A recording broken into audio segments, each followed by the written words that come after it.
Story এক্সপ্লোরাররা এই উত্তেজনাপূর্ণ বইটি দেখুন। ও একটি নতুন অ্যাডভেঞ্চার। এটা কি নিয়ে? এই হলো দ্য ম্যাজিক্যাল টাইম ওয়াচ, লিখেছেন আইকো টানাকা। Beep boop ব্লিপ। একটি ছেলে, একটি রোবট এবং একটি ম্যাজিক ঘড়ি। ছেলেটি তার বন্ধুর ঘড়ি সম্পর্কে খুব কৌতূহলী। এটা খুব চকচকে দেখাচ্ছে। আমিও কৌতূহলী হতাম। ওহ, একটা বিশাল টাইম পোর্টাল তৈরি হয়েছে। ওরা ভেতরে যাচ্ছে। কি দারুণ অভিযান!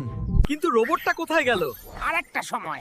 এবার ছেলেটা ভবিষ্যতে টেলিপোর্ট হয়ে গেছে। ওই উড়ন্ত গাড়িগুলো দেখো, কি দারুণ! ও না, অতীতে ফিরে তাকে তাড়া করা হচ্ছে। এটা একটা ছোট টাইরানোসরাস রেক্স, তাকে ক্ষুধার্ত দেখাচ্ছে।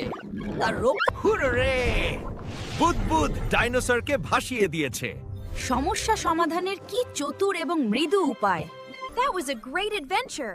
What did we learn? Even accidents can be fun when friends help you. See you next time. Keep reading. Bye.